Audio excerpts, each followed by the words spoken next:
Hello दोस्तों, क्या आप रोज़ाना अलग अलग तरह की दवाई लेते हैं? क्या आप जानते हैं इनमें से कई दवाइयाँ आपकी किडनियों को नुकसान पहुंचा सकती है? आज कुछ ऐसे टिप्स पर बात करेंगे जो किडनी को होने वाले नुकसान से आपको बचा सकते हैं। दवाइयाँ ज़िंदगी तो बचाती हैं, लेकिन गलत तरह से दवाइयों का सेवन करने से और कुछ बातों का ध्यान ना रखने से किडनी को कुछ ज़्यादा ही नुकसान पहुँच सकता है। आज हम बात करेंगे किडनी को प्रोटेक्ट कैसे करें दवाइयों के साइड इफेक्ट से। टॉपिक पर जाने से पहले जो लोग हमारे चैनल पर नए हैं उन्हें रिक्वेस्ट करूँगा कि चैनल को सब्सक्राइब करें, वीडियोस को लाइक करें, वीडियोस को अपने फ्रेंड्स, फैमिली और रिलेटिव्स के साथ जिनको किडनी की खासकर समस्या है या जो दवाइयाँ ले रहे हैं उनके साथ शेयर करें। वीडियो को फ्यूचर के लिए सेव भी करें। टॉपिक के मिड पोर्शन में इसे इंटरेस्टिंग और इन्फॉर्मेटिव बनाने के लिए हमारे ट्रिविया सेक्शन में कुछ ऐसी बातें आपको बताऊंगा जो आपको ज्ञान भी देंगे और हैरान भी करेंगे। और यदि आप टॉपिक के एंड तक मेरे साथ बने रहते हैं तो हमारे प्रैक्टिकल यूटिलिटी सेक्शन में कुछ ऐसी बातें आपको बताऊंगा जो आपको रोज़मर्रा की ज़िंदगी में इस टॉपिक को यूटिलाइज करने में मदद करें।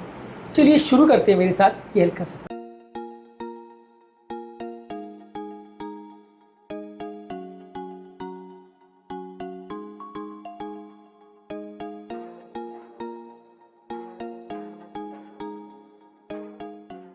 रिसेंटली एक 42 ईयर ओल्ड पेशेंट हमारे पास आए थे जो बाजार से लेके पेन किलर्स खा रहे थे लगभग पिछले 3 साल से अलग अलग तरह के जॉइंट पेन के लिए। इनको किडनी का प्रॉब्लम डिटेक्ट हुआ। ये हमारे पास हाथ पाँव में सूजन और बहुत कमजोरी के साथ आए। जब हमने इवैल्यूएट किया तो क्रिएटिनिन उनका 4 साढ़े 4 तक पहुंच चुका था और इनको काफ़ी दवाइयाँ और डायलिसिस की ज़रूरत पड़ी इनकी किडनी के फंक्शन को ठीक करने के लिए। पेन किलर को बंद किया, लेकिन अब तक जो डैमेज हुआ था वो काफ़ी हद तक परमानेंट हो चुका था। इसलिए दवाइयों के किडनी पर होने वाले इफेक्ट को समझना ज़रूरी है। रिसेंटली एक डायबिटिक पेशेंट हमारे पास बिना डॉक्टर से पूछे सीटी स्कैन कराने चले गए थे। उन्हें पता नहीं था कि सीटी स्कैन में बहुत high level of contrast use होता है। उनका शुगर लेवल्स और हाइड्रेशन स्टेटस देखिए, बिना ये सीटी स्कैन किया गया। सीटी स्कैन के बाद उनका क्रिएटिनिन लेवल 5-6 तक पहुंच गया था। उसको डायलिसिस की भी ज़रूरत पड़ी और किडनी में कुछ हद तक डैमेज परमानेंट भी हुआ था। तो इसलिए इस तरह की चीज़ों को करने से पहले या इनके होने वाले बॉडी पर इफेक्ट को समझना आपको ज़रूरी है, नहीं तो ये सारी चीज़ें आपके लिए नुकसानदायक या जानलेवा भी हो सकती है। क्या आप भी कभी प्रेस्क्रिप्शन के बिना पेन किलर लेते हैं? क्या आपको भी कभी आपके डॉक्टर ने बोला है कि दवाइयों को बिना उनसे पूछे नहीं लेना चाहिए, किडनी पर नुकसान कर सकती हैं? कमेंट सेक्शन में लिखकर हमें ज़रूर बताएं। क्या किडनी फंक्शन टेस्ट आप रेगुलर बेस पे करवाते हैं या नहीं, ये भी हमें कमेंट सेक्शन में लिखकर ज़रूर बताएं। अब बात करते हैं कौन कौन सी दवाइयाँ ऐसी हैं जो किडनी को नुकसान पहुँचाती है। पेन किलर जैसे आइबुप्रोफेन और डाइक्लोफेनाक, कुछ एंटीबायोटिक जैसे एमिनोग्लाइकोसाइड और वैंकोमाइसिन, कैंसर की कीमोथेरेपी की दवाइयाँ, कॉन्ट्रास्ट की डाई जो कि सीटी स्कैन में यूज़ होती है, प्रोटॉन पंप इनहिबिटर जैसे ओमिप्रोजोल, पेशाब बढ़ाने वाली दवाई यानी डायूरेटिक्स, और एसी इनहिबिटर्स एआरबीज जो बीपी के लिए यूज़ होती है। वो कई बार किडनी को प्रोटेक्ट भी करती है, लेकिन कई बार किडनी को नुकसान भी पहुंचा सकती है। इसके अलावा शरीर में पानी की अगर कमी होती है तो किडनी को नुकसान होता है। किडनी को प्रोटेक्ट करने के लिए आपको ज़्यादा मात्रा में पानी पीना चाहिए। खासकर जब आप दवाइयाँ ले रहे हो तो ज़्यादा पानी के साथ दवाइयों को अगर निगलेंगे तो आपको ज़्यादा फायदा होगा। इससे किडनी के डैमेज में कुछ हद तक प्रोटेक्शन आपको मिलेगी। इसके अलावा अगर आप बहुत ज़्यादा मेडिसिन ले रहे हो तो किडनी के रेगुलर चेक करते रहिए। यूरिया क्रिएटिनिन वैल्यूज चेक करिए, कोई लक्षण ना भी हो तो भी चेक करिए, क्योंकि कई बार ये सारी चीज़ें बहुत हिडन बातें बताती है और किडनी को होने वाले छोटे मोटे डैमेज पिकअप हो जाते हैं। इसके अलावा EGFR वैल्यूज़, यूरिन के टेस्ट फॉर प्रोटीन, ये सारी चीज़ें कराइए। ये दवाइयों द्वारा होने वाले किडनी के डैमेज को जल्दी डिटेक्ट करने में मदद करें। इसके अलावा जब दर्द हो तो non steroidal anti inflammatory drugs के ग्रुप के पेन किलर्स का ज़्यादा प्रयोग मत करिए।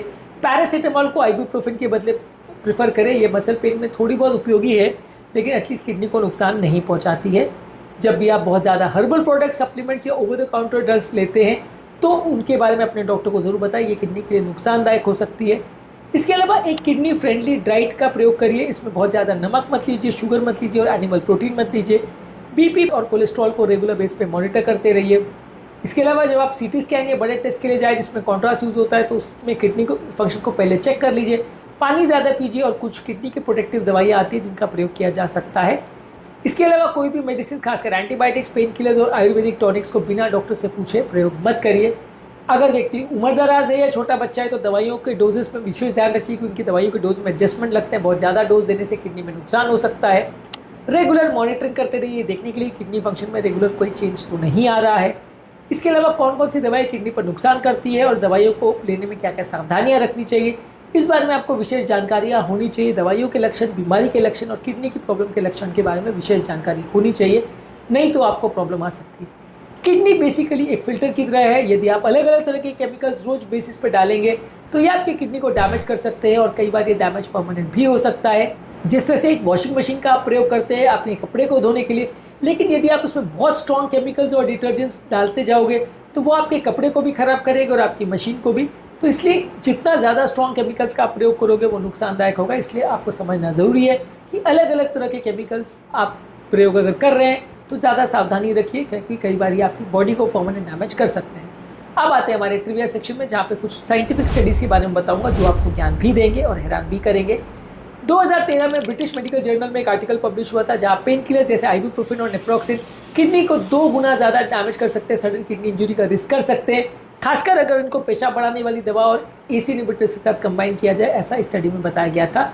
इसके अलावा बेल्जियम में 1990 में एक स्टडी हुई थी जहाँ वेट लॉस पिल्स जिसमें एरिस्टोलोकिया फैंची करके एक चाइनीज़ हर्ब था, ये किडनी फेलियर का कारण था।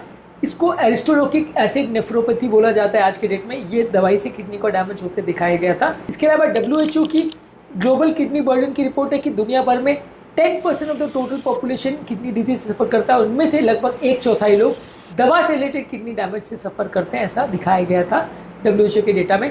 इसके अलावा CT स्कैन MRI स्कैन में जो कॉन्ट्रास्ट यूज होता है ये किडनी को डैमेज करता है डायबिटिक पेशेंट में और किडनी के पेशेंट्स में। ये NEJM में एक स्टडी में पब्लिश हुआ था। इसके अलावा जेंटामाइसिन करके जो कि एंटीबायोटिक दवा है, अगर इसका डोज प्रॉपर्ली एडजस्ट नहीं किया तो किडनी को डैमेज कर सकता है यदि इसका हाइड्रेशन स्टेटस नहीं देखा गया और उसका डोज एडजस्ट नहीं किया गया। ये लैंसेट नेफ्रोलॉजी में पब्लिश हुआ था। इसके अलावा टीनोफोबिन जो कि HIV में यूज़ की जाती है दवा, किडनी को डैमेज कर सकती है, क्रॉनिक इंटरस्टिशियल नेफ्राइटिस कर सकती है, जर्नल ऑफ इन्फेक्शियस डिजीज़ में पब्लिश हुआ था।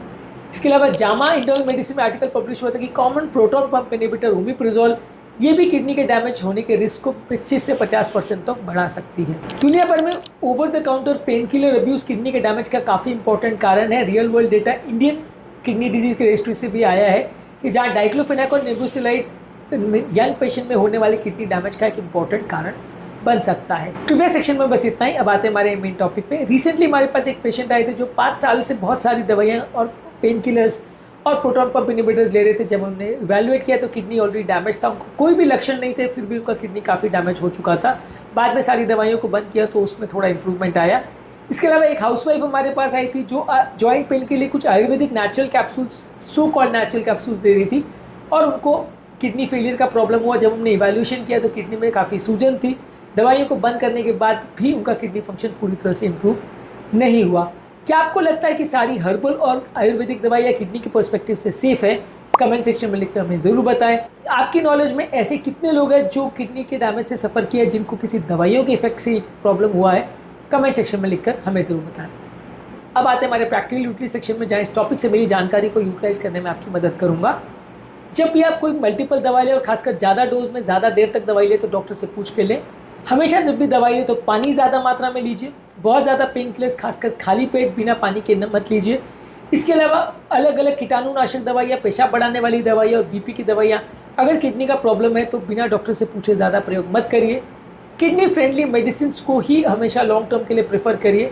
रेगुलरली अपने किडनी के फंक्शन को चेक कराते रहिए, खासकर जब आप मल्टीपल मेडिसिन जैसे proton pump inhibitors, pain killers और एंटीबायोटिक्स पे हो। अगर आपको किडनी फेलियर के कोई लक्षण हो रहे हैं तो अपने डॉक्टर को ज़रूर मिलें। किडनी फेलियर के क्या लक्षण हो सकते हैं इस पर ऑलरेडी हमने काफ़ी सारे वीडियोस किए हैं। तो आप अपनी किडनीज का ख्याल रखिए यदि आप मल्टीपल मेडिसिन ले रहे हैं, नहीं तो किडनी को होगा ऐसा नुकसान की ज़िंदगी भर पछताना पड़ सकता है। यदि आपको लगता है कि ये टिप्स आपके लिए यूज़फुल है तो फ्रेंड्स, फैमिली, रिलेटिव्स के साथ इन्हें शेयर करें ताकि आप किसी की लाइफ और उनकी किडनीज को प्रोटेक्ट कर सकें डेंजरस दवाइयों से। उम्मीद करूँगा कि आज के टॉपिक में कुछ नई बातें जानने को मिली होगी। जो लोग हमारे चैनल पर नए हैं उन्हें रिक्वेस्ट करूँगा चैनल को सब्सक्राइब करें, वीडियोज़ को शेयर करें और फ्यूचर के लिए सेव भी करें।